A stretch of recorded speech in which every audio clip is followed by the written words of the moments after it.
Hey, what's up mga Kokote? It's me, Kuya Jet. Welcome sa Quadernos, where learning is the name of the game. At kung baka pa lang sa aming YouTube channel, pinutin mo na ang subscribe, like, and share buttons para mag-updated ka sa aming videos. And for this lecture video ay babasahin natin ang mga saknong 1539 hanggang saknong 1615 na may pamagat na natauhan na si Don Juan at nagpaliwanag na si Doña Leonora ng Ibong Adarna.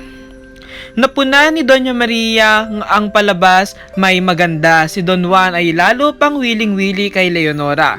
Kaya biglang iniutos, tigil na ang pagtugtog, hayo na negritong irog, salitaan ang isunod.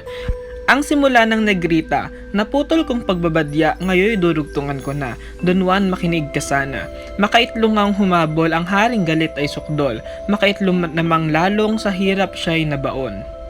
Una nga'y nang naging tinik ang daang dating malinis, pangalaway nang tumakip ang sabong bundok sa tarik. Ang pangatlo'y siyang huli nang ilaglag na ang kohe, daang pagkabuti-buti naging dagat na malaki. Dito'y wala nang nasapit ang hari kundi tumangis sa laki ng kanyang hapis sa Diyos na patangkilik. Noon niya isinumpa ang anak na minumutya, Diyos ko ang kanyang wika, kayo na po ang bahala. Kayo na may nagpatuloy yamang wala na ang habol, sumapit sa isang nayon ng berbanyang inyong layon. Nayong ito'y Ermepolis, nayong pagkarikit-rikit, ikaw na rin ang may nais, doon na muna lumigpit. Sa bahay ng isang pastol kayo na may pinatuloy, ang prinsesa ay umayon, yamang ibig mo ay gayon. Nang kayo ay naroon na, naisip mong tila baga ang mabuti mauna kang pakita sa iyong ama. Naisip mong kailangang ang prinsesang parangalan, mahalay sa kahariang tanggapin ng gayon lamang. Ang prinsesa ay tumutol ng mabatid iyang layon, matuwid niya'y ang maugong na sa dagat ay may daluyong. Ang dugtong pangpaliwanag, bakit baga iyong hangad kahariang mapanatag, bibigyan pa ng bagabag? Sa mayroon at wala man, nang gagawin mong marangal, wala tayong kabaguhan, sukat bagang maasahan. Maari namang tayong magtuloy ng pagganito. Ano pat na naisin mong guluhin ng buong reyno? Iyang mga pagdiriwang may panahot bagay-bagay, ito'y di nakarangalan gawin sa munting dahilan. Ngunit ikaw ay di umayon, ang balak mo'y itinuloy, sa pagmatwid na ang gayon sa prinsesa'y nauukol. Noon ka nga nagpaalam sa prinsesang iyong mahal, pangako mong sandali lang inabot ng 3 araw.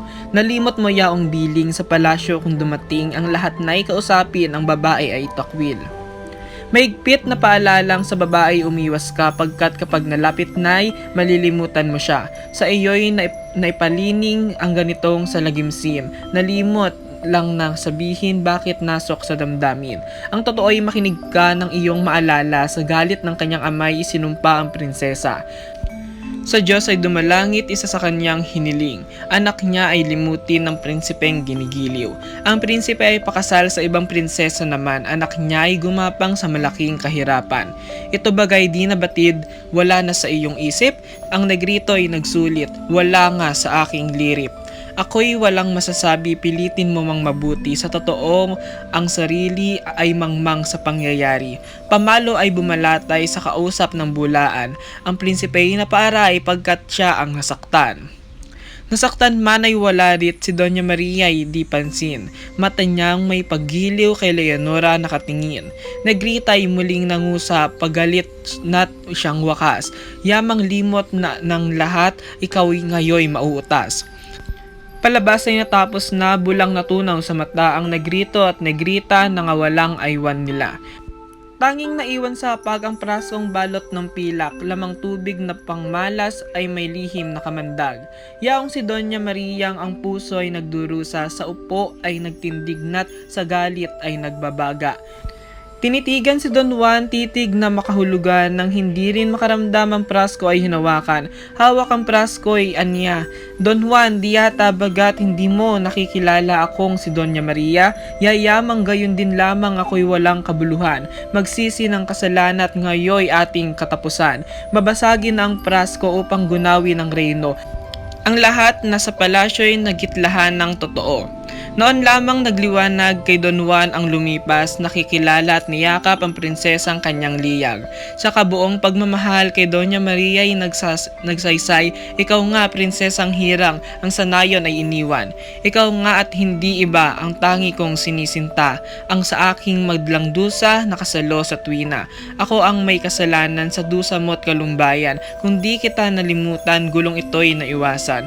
Akong tunay ang may sala, kung sa akin may galit pa, patawarin ako sinta, ulitin ko ay hindi na. Humarap sa kapulungan at sa ama ay nagsaysay, amang makapangyarihan dito ako pakakasal. Sa nangyari ang palasyo ay dinalaw ng bagong gulo, si Leonorang nakatungo ang nagtaas ng kanyang ulo. Haring makapangyarihan sa amin ay tumatanglaw, dinggin ngayong ang hinakdal ng abakong kapalaran.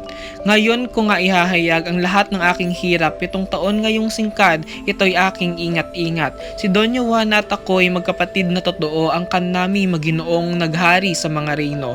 Katutubo sa Armenyang bundukin man ay masaya, mga taong tumitira kabuhayan ay masigla. Pagkat kami talinghaga na binuhay ng bathala, tahanan may nasa lupa, tago sa mata ng madla.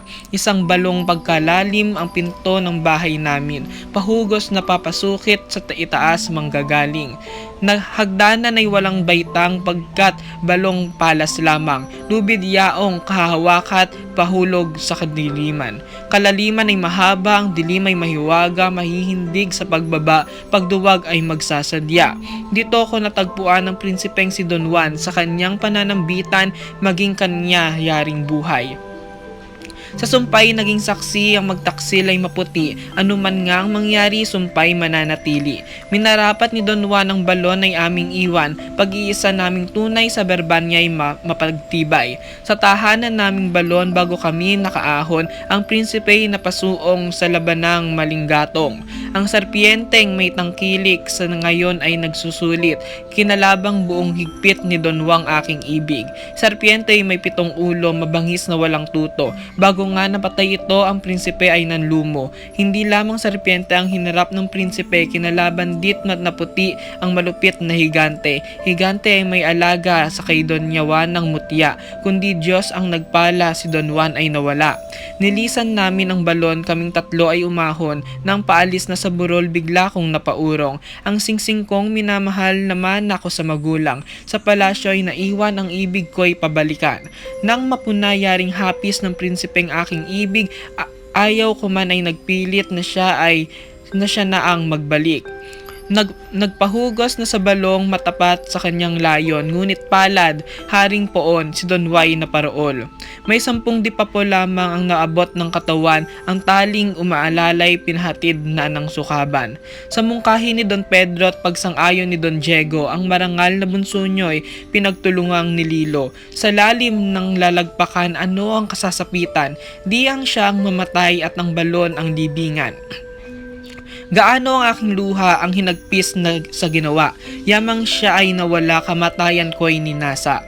Ngunit aking naalalang baka siya ay buhay pa, ang lobo kong daladala sa baloy inhulog na. Lobong ito ay isang galing engkantadong mabagsik din, ang bilin ko ay pagyamanin, prinsipe kong ginigiliw.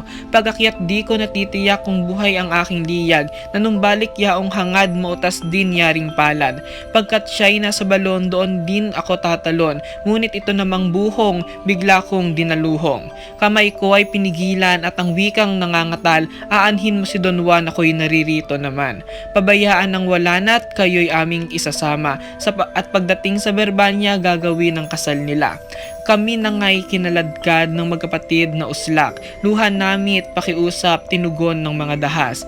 Ano po ang magagawa ng babae ay mahina? Haring mahal ay maawa sa buhay kong kulang palad.